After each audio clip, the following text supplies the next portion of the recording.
fui pensar num tema para esse primeiro Boteco com Freud do ano de 2020,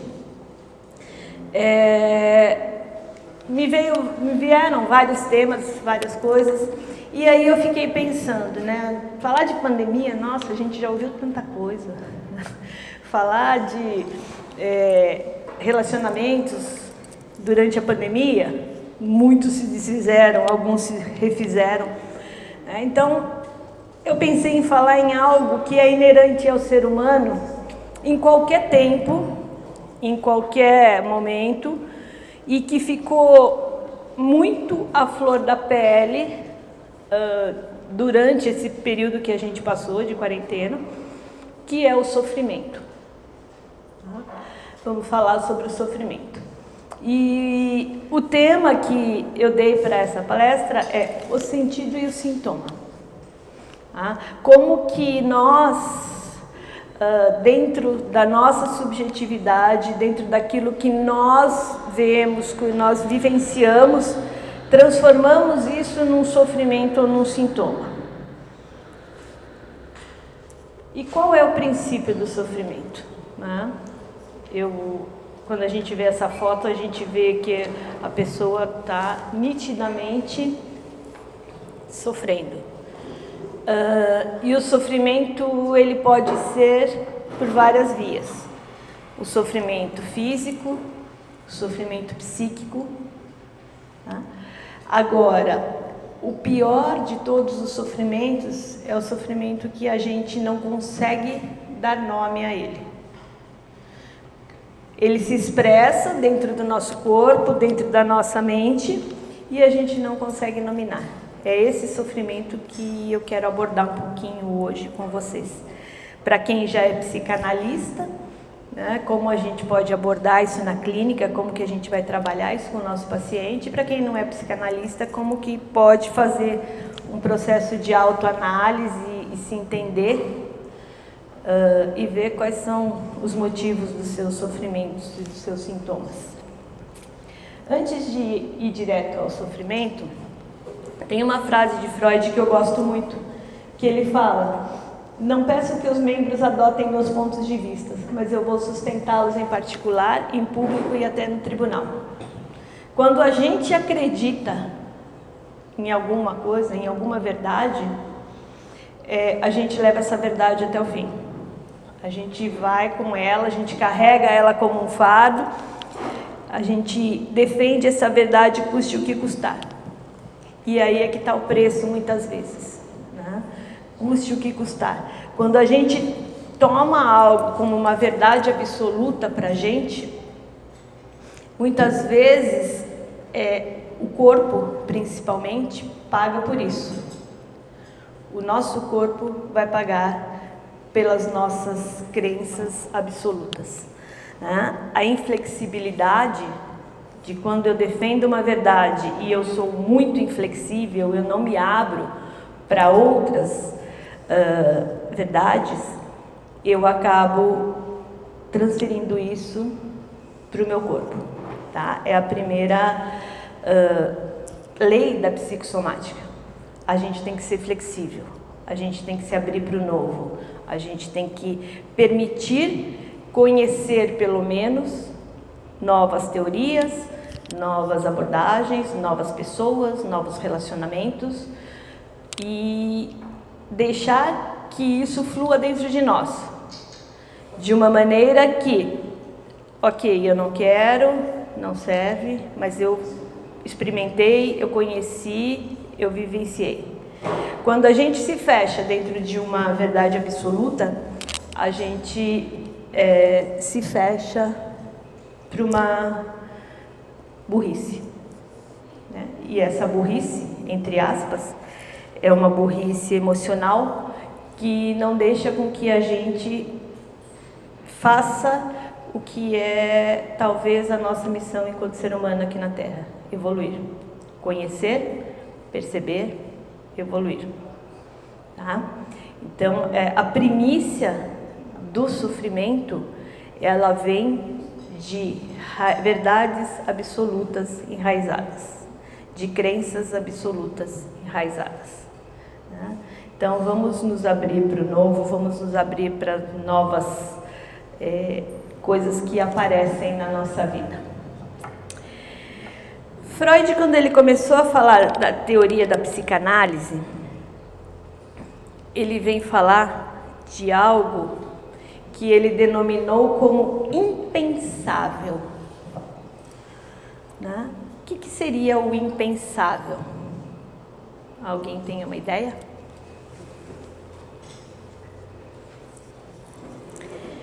Para Freud, ele denominou impensável algo que existe no nosso inconsciente, mas que não foi materializado no inconsciente, que não chegou a ser pensado no consciente. Então, o inconsciente, quando Freud disse que nós temos um inconsciente que rege a nossa vida, que nós nascemos com esse inconsciente, e esse inconsciente ele vai registrando tudo aquilo que nós temos de bom, tudo aquilo que nós vivenciamos de bom e de ruim dentro da nossa casa, no primeiro ambiente, dentro da escola, num segundo ambiente, dentro da sociedade, num terceiro ambiente, e a gente vai se comportando e se relacionando com essa sociedade, com essa família, com essa escola. Nós vamos tendo vivências que são assimiladas, que a gente consegue lidar bem com isso, e outras vivências que nós não conseguimos nem pensar. A essas vivências que nós não conseguimos nem pensar, porque o nosso eu muitas vezes tem uma fragilidade muito grande, ele denominou a essas vivências de impensável. Então a gente tem algumas coisas dentro de nós ainda, lá no nosso inconsciente, mas eu tenho 80 anos, existe o impensável dentro de mim? Existe. E esse impensável, ele precisa tomar um caminho para ele chegar ao pensamento, para ele chegar a existir. É como se a gente falasse de algo que está numa nuvem virtual, né? Falando uma linguagem mais contemporânea, que está numa nuvem virtual que não chega à materialidade. Então eu tenho um relacionamento virtual, eu conheço uma pessoa virtual, eu converso com essa pessoa, mas simplesmente ela existe no etéreo. Fisicamente essa pessoa não existe para mim. Ela existe no mundo virtual, atrás de uma câmera. Eu sei que ela existe, eu sei que ela vive, eu sei que ela mora em determinado lugar, mas eu não tenho um contato físico com ela. O impensável é semelhante a isso. Eu sei que ele existe, eu sei onde ele está, mas eu não sei muita coisa sobre ele, eu não tenho muito contato com ele. É esse impensável que dentro da clínica psicanalítica a gente vai tentar trabalhar para que ele se torne algo que venha a passar pelo consciente, que venha a passar pelo pensamento, que venha a passar pela emoção, que venha a passar pela razão. Tá? E quando Freud ele fala do impensável, ele vai falar que é a maior parte do nosso conhecimento, que é a maior parte do que chamamos conhecimento consciente deve permanecer por consideráveis períodos de tempo num estado de latência, isto é, deve estar psiquicamente inconsciente. Essa suposição de inconsciente ela também é uma suposição legítima, pois postulá-la não nos afastava do nosso habitual modo de pensar. Então, tudo aquilo que a gente pensou hoje, que a gente está vivendo, como a gente está se comportando, as reações que a gente tem às coisas que aparecem na nossa vida, ele já existiu lá no nosso inconsciente como um impensável. E de alguma forma nós amadurecemos para trazer isso à tona. Quando, num determinado momento, numa determinada situação, num determinado conflito, eu reajo de alguma maneira que eu reagi de uma maneira totalmente inesperada, é esse impensável que invade a minha consciência e faz com que eu reaja desta maneira. Quando eu vou amadurecendo e eu vou mudando a maneira como eu vejo as coisas, como eu me comporto em determinadas situações, este impensável, ele está vindo através do meu amadurecimento. Tá? E quando Freud fala que nós temos um inconsciente, que nós somos regidos pelo inconsciente e que esse impensável muitas vezes domina a gente, ele abre na humanidade o que ele chamou de ferida narcísica. Aliás, ele abre a terceira ferida narcísica. E ele disse o seguinte, que nós passamos por 3 golpes. Quando ele fala do inconsciente, ele fala que a humanidade, nós, homens, nós passamos por 3 golpes. O primeiro golpe, ele chamou de golpe cosmológico. Ele disse o seguinte, a Terra, os homens achavam que a Terra era o centro do universo, que tudo girava em torno da Terra. Aí vem Copérnico, lá no século XVI, no século XVI, e diz, não, a Terra não é o centro do universo. O centro do universo é o Sol. E os planetas vão girar em torno do Sol. E aí vem o primeiro golpe que Freud chamou, o golpe cosmológico. Porque, nossa, como assim? Nós, seres humanos evoluídos, não vivemos num planeta que é o centro do universo. De alguma maneira, essa prepotência humana já foi destituída. E aí, passaram-se os tempos e vem o segundo golpe. O segundo golpe na humanidade. Ele chamou de golpe biológico. Quando Charles Darwin fala que o homem, e aí a gente vai, não quero entrar em questão de crenças, mas a gente está falando em questões de ciência. Quando Charles Darwin fala que o homem, ele não é uma centelha divina, que como as religiões pregam, que o homem, ele descende do macaco, que ele vem numa progressão, através dos tempos, vem se aprimorando, mas que lá atrás os nossos ancestrais eram animais. Mas como assim? Se a humanidade sofre um outro golpe, segundo Freud. Como assim eu não sou aquele especial, aquele ser especial? Não estamos falando de crença e religião, estamos falando de ciência, deixar bem claro. Então aí ele chamou esse segundo golpe, um golpe biológico, que é o golpe darwinista. E, para completar, ele tem falar de um terceiro golpe, que é o golpe psicológico. Que toda a humanidade acha que os animais são seres irracionais e os homens, são senhores de si, senhores da sua morada, fazem o que querem, fazem, desfazem, mandam, desmandam. E aí vem Freud dizer que nós temos um inconsciente e que é esse inconsciente que muitas vezes vai determinar o nosso comportamento. Então, esse terceiro golpe, que ele chama de golpe psicológico, que é o golpe freudiano, ele vai dizer que o homem não é o senhor consciente da sua morada. Então veja bem, quem somos nós? Descendemos do macaco. Não somos o centro do universo e não somos donos do nosso comportamento. Será que ainda existe algum outro golpe para a gente sofrer? Aí, esses 3 golpes, segundo a teoria psicanalítica, eles vêm passando, através das gerações, numa transgeracionalidade como uma ferida. E o homem querendo o tempo todo se superar, o tempo todo querendo mostrar que eu sou superior a tudo. E de repente vem um vírus aí do tamanho de uma nanopartícula e mexe com o mundo inteiro e bota todo mundo dentro de casa e faz o que fez.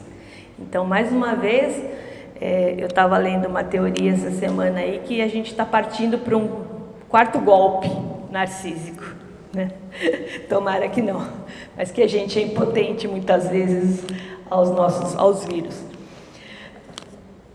E aí, né, dentro dessa ferida que vem vindo, que vem da transgeracionalidade, né, quebrando toda a nossa prepotência, nós vivemos a vida e nós vamos, desde que nós nascemos, engolindo sapos.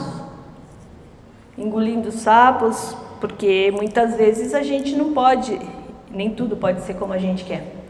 Muitas vezes a gente tem que se curvar, como a gente viu, ao nosso inconsciente. Muitas vezes a gente tem que se curvar a valores sociais, a valores religiosos. E aí Freud propõe que a gente pratique, enquanto psicanalista, uma escuta. A escuta desse indizível, desse conteúdo que está no inconsciente.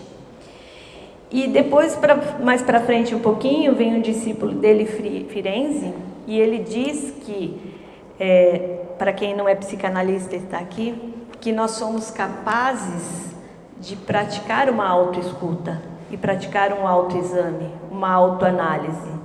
Por que que eu estou agindo assim? Por que que eu estou com dor de cabeça hoje? Qual é o sentido do que eu estou sentindo? Por que que eu acordei angustiada?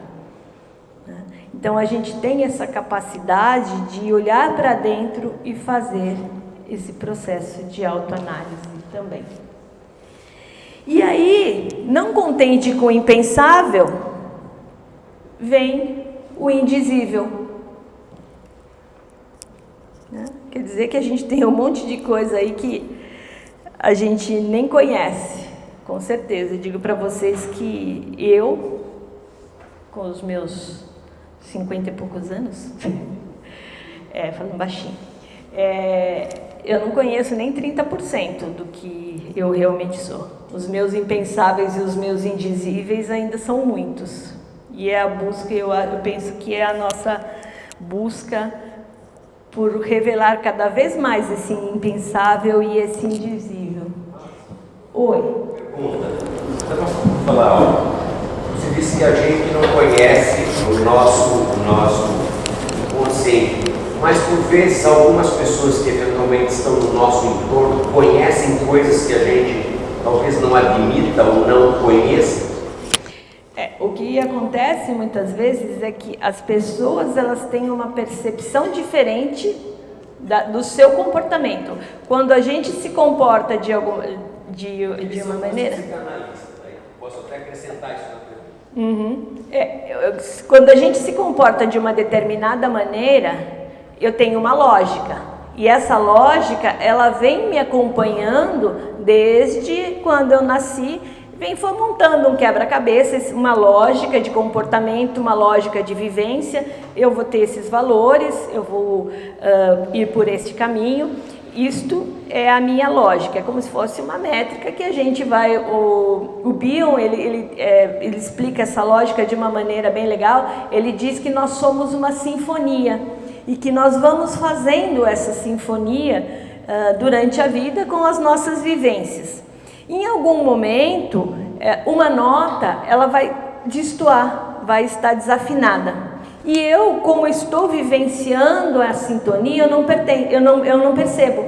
Mas quem está do lado de fora pertence. Por quê? Porque a minha, fazendo a comparação com a sinfonia, o meu nível de audição, a minha sensibilidade para essa sinfonia é uma, a sua é outra. E aí, quando eu estou à distância, eu posso ver de uma maneira mais ampla. Não só como eu me comporto, mas sim o que eu causo de reflexo, o que o meu comportamento causa de reflexo nas pessoas que estão ao meu entorno. Então, se eu não acordo num dia muito bom, e eu acordo meio agressiva, eu posso mudar todo um clima familiar, um ambiente familiar, logo no café da manhã com 2 palavras. Algo que tenha... Não é para dar risada, tá, Rafaela?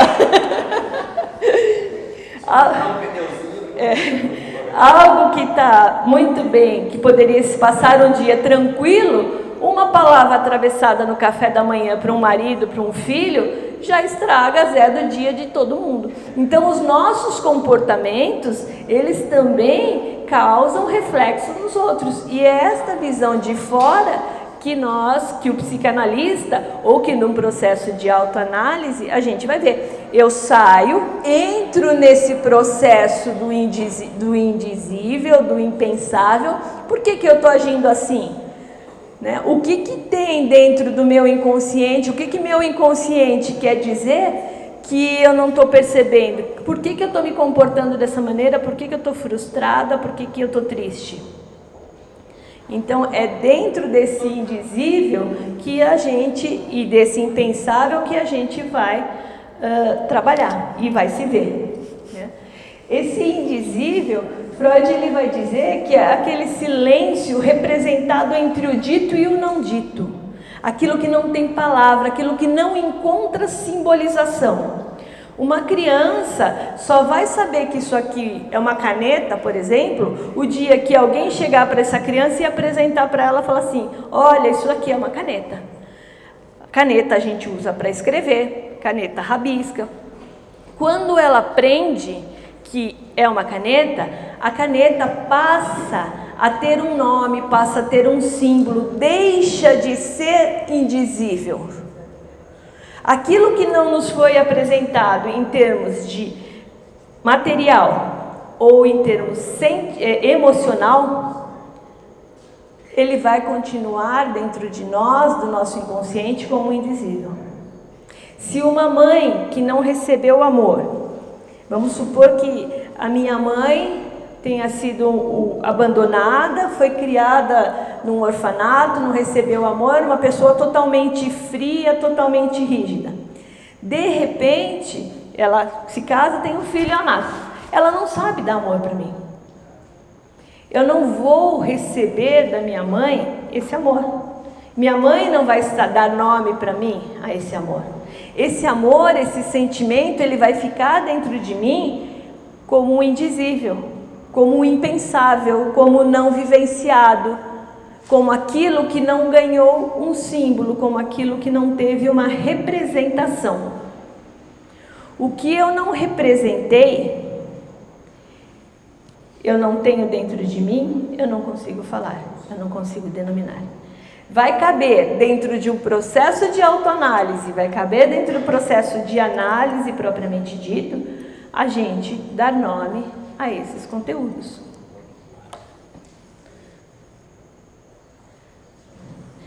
E aí, eu queria entrar no tema, o sentido. O que é o sentido? Se a gente pensar na língua portuguesa, sentido é particípio passado do verbo sentir. Sentido, ele é substantivo quanto aquilo que eu sinto, né? E quanto aquilo que dá um valor a alguma coisa, né? Ele dá sentido a alguma coisa.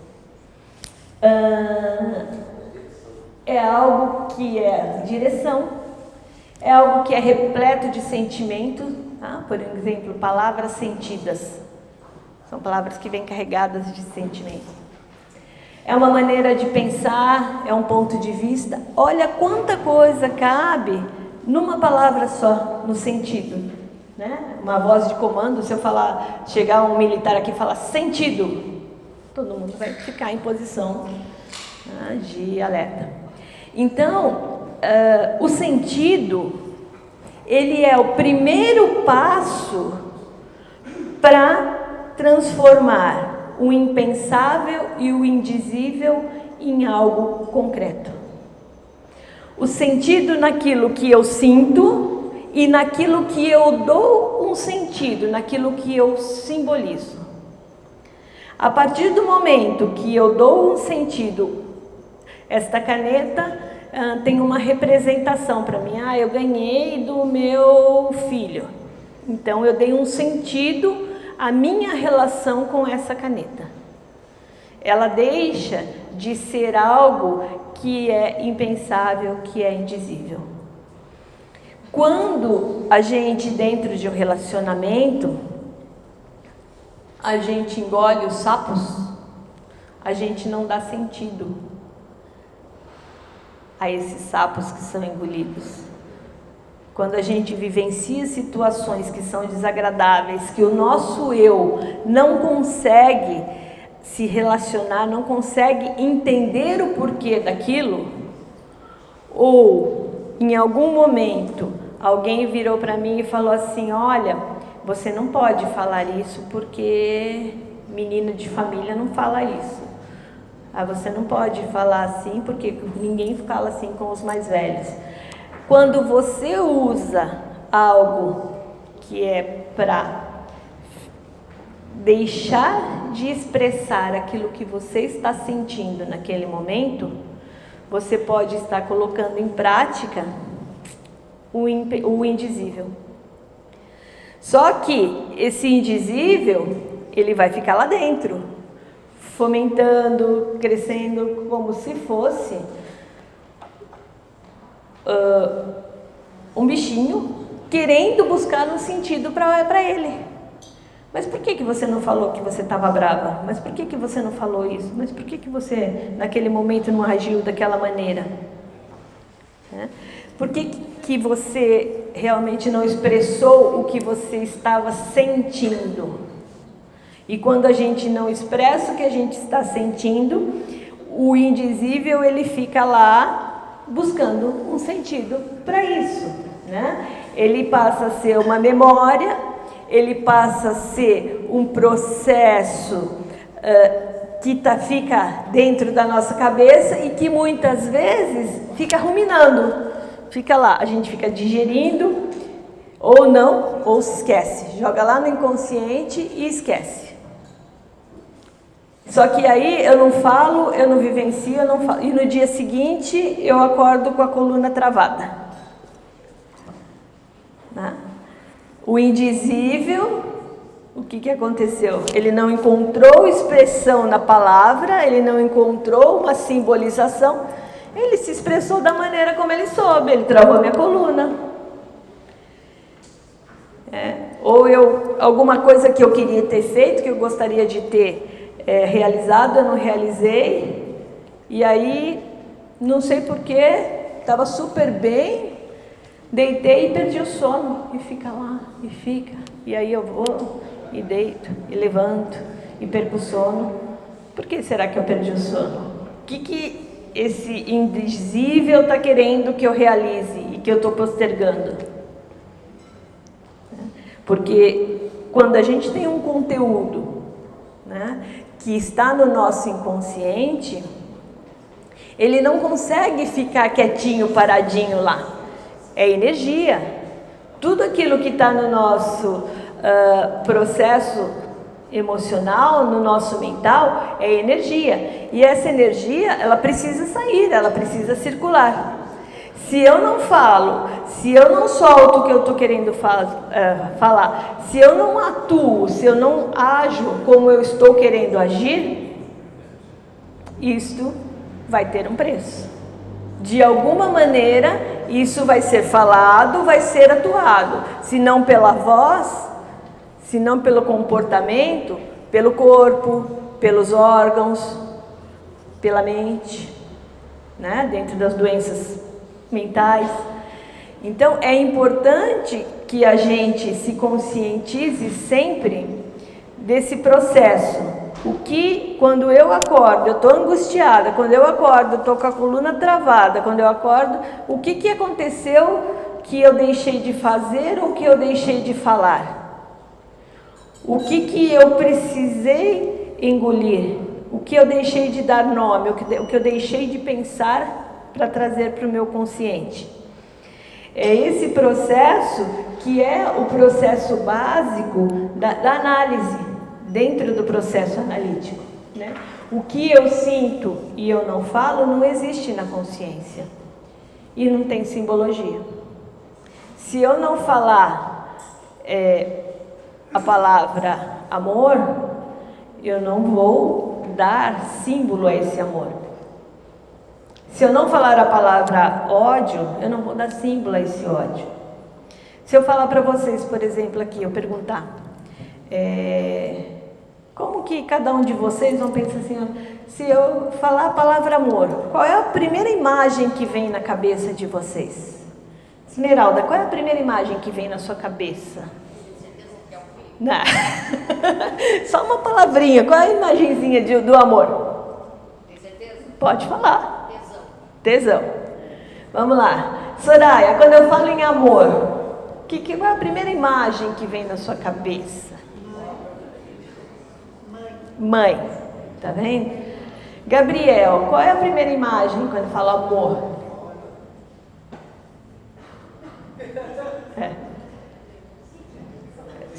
Sai.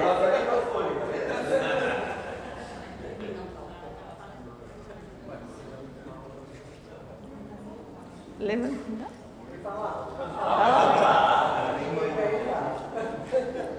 Aí tá. Mãe? Tá bom. Rosana, vai. Não vou judiar muito. Filhos. Então, percebam que a mesma palavra tem representações diferentes, né? Cada um, se eu falo numa imagem que represente amor, um vai ver a figura do filho, outro vai ver uma praia, outro vai ver um coraçãozinho. Então, cada palavra, cada emoção, cada sentimento tem a representação pessoal, subjetiva que cada um de nós dá. Então a gente precisa entender quais são, primeiro, as nossas representações. Por que de repente eu gosto muito de uma pessoa e não gosto de outra? Por que eu acho uma pessoa super simpática, super agradável, super amável e não gosto de outra? Eu acho a pessoa chata, petulante. Tá? São conteúdos que a gente tem dentro da gente que muitas vezes a gente não conhece e que a gente projeta no outro. São conteúdos indizíveis, são conteúdos impensáveis que estão lá e que a gente não reconhece. Então, quando eu penso que eu quero resolver alguma coisa que não está bem para mim, a primeira coisa que eu tenho que pensar, qual é o processo que eu estou negando? Qual é o processo que eu não consigo nominar, eu não consigo dar nome, eu não consigo pensar, né? E a gente, mas Márcia, se eu não consigo pensar, como que eu vou tentar achar? Vai buscar, vai vir. Ela é um processo de escavação que a gente tem que fazer, arqueológica. E simbolizar. E aí, aquilo que eu não simbolizo, vira sintoma. De alguma coisa vai escoar. Vai escoar para o meu corpo, vai escoar para a minha fala, vai escoar para a minha mente. Né? Então, eu ando tão estressada, eu ando nervosa, eu ando esquecendo as coisas. Alguma coisa tem.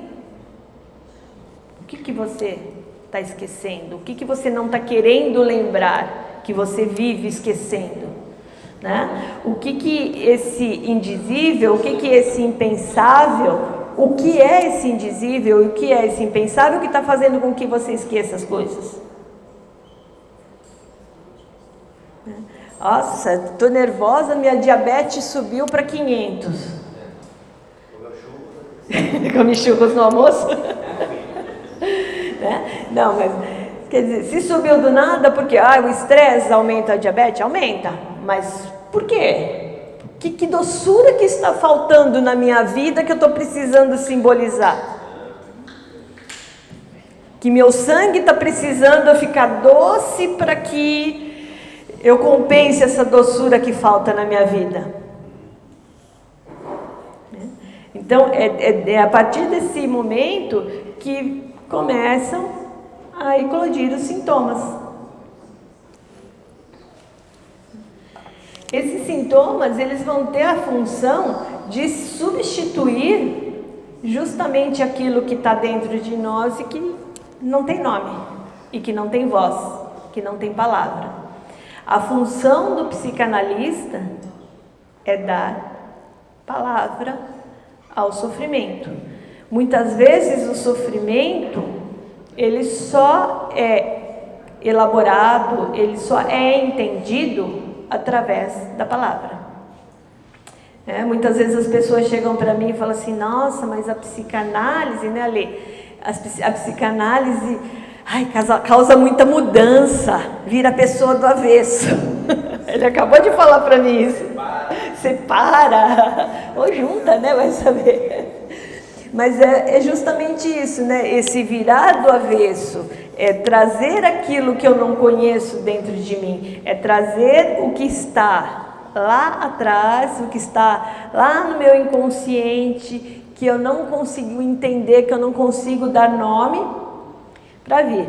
Agora, Márcia, mas como que eu vou entender? Só quando eu tiver dor nas costas, quando eu tiver uma dor, quando eu tiver uma doença? Não. O primeiro processo do sintoma é a angústia.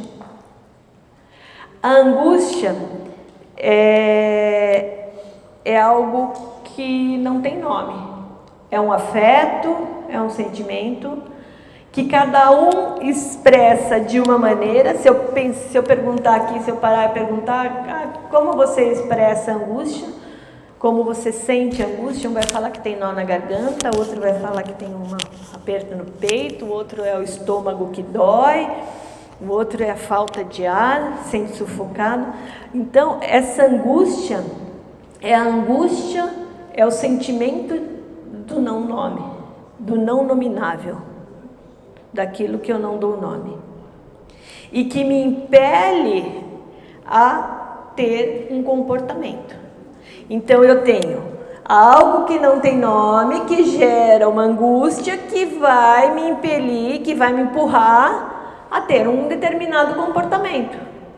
Esse comportamento vai fazer o quê? Vai aliviar esse terror, o impensável que está causando um terrorismo na minha cabeça. Que ele quer ganhar um nome, ele quer ser falado, ele quer existir.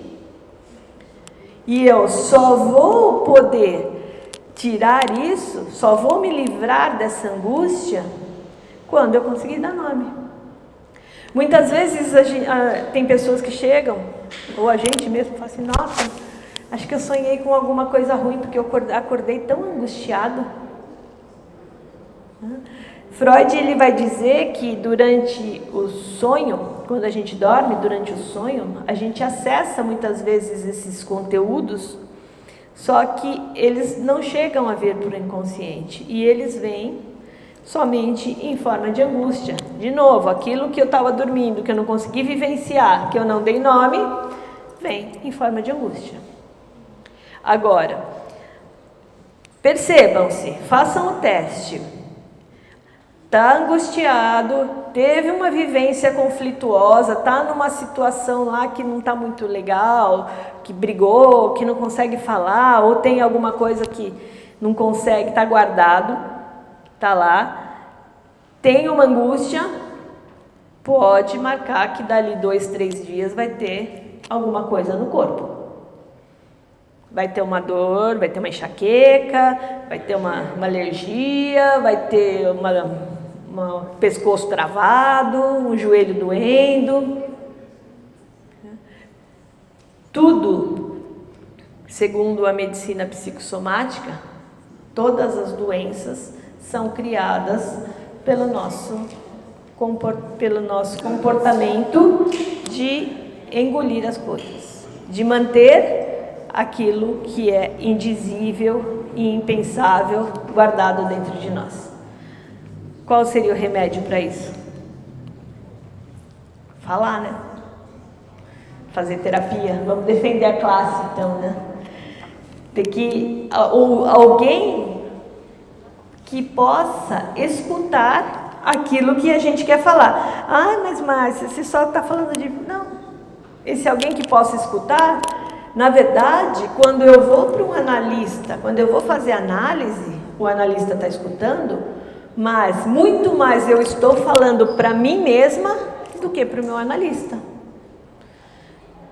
quando eu falo, né? Freud ele tem uma frase que é repetir, elaborar e... Peraí, repetir... Hã? Não. Repetir, elaborar e recordar. Então, quando eu repito, alguma coisa acontece, eu estou repetindo, eu estou falando, eu estou trazendo o impensável, eu estou trazendo o indizível, eu estou falando para eu entender, eu estou fazendo a elaboração e eu estou recordando as vivências que eu tive para dizer, eu quero ou não quero.